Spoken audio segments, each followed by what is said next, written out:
Oo. Kaya ko naman dalhin. Hello guys. So yun po, ang ganda po ng mga tanawin dito. Malapit na po ito papuntang Kalibo Airport. Bro.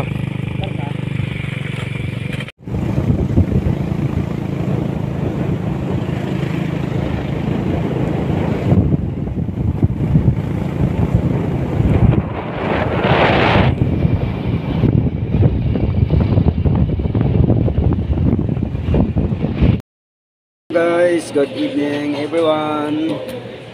So yun nga po guys, dito po tayo ngayon sa Kalibo International Airport. So yun nga po, tayo po naman ngayon ay back to Manila. So natin na po namin ang pag-check-in sa aeroplano by 30 minutes. So yun, nasa waiting area pa po kami ngayon at wala pa po yung aking sasakyan, aming sasakyang aeroplano. So ngayon dito po kami sa waiting area. Ayan, ang matatanaw nyo po ang Kalibo International Airport. Sa labas, dito po kayo sa loob, nakasalamin po ito.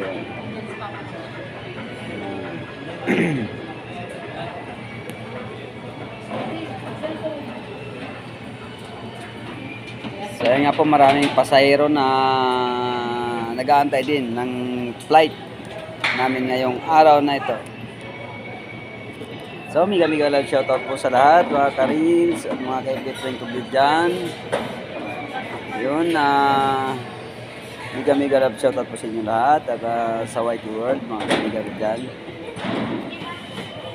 Good day and safe everyone. God bless po sa ating lahat. Bye bye. Guys, at kami po naman ngayon ay palabas na rin ng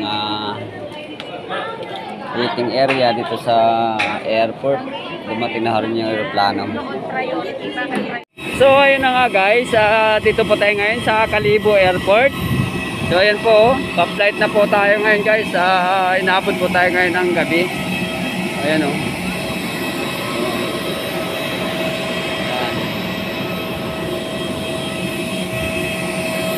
Yan.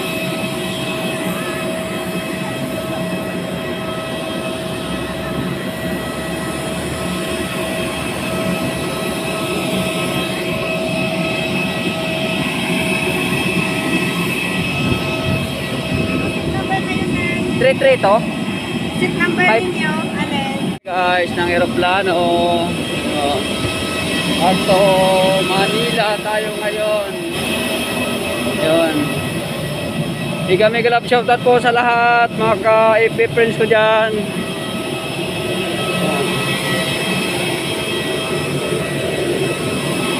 Welcome to my vlog.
International Airport, Cebu Pacific welcomes you to Manila 10 minutes ahead of our scheduled time of arrival. Kalalapag lamang po natin sa paliparang pandaigdig ng Pinoy Aquino. Balikan ang pagdating sa Maynila 10 minutong mas maaga sa itinakdang pagdating. For your safety and comfort, please remain seated with your seatbelts fastened until the captain turns off the fasten seatbelt sign. Please check your surroundings to ensure you do not leave any of your personal belongings behind. Be cautious when opening the overhead bins as heavy items may have moved during the flight. Mangyari po lamang na manatiling nakaupo, hintay matanggal ang ilaw sa fasten seatbelt sign bago tumayo para kumuha ng mga kagamitan. Nais rin namin para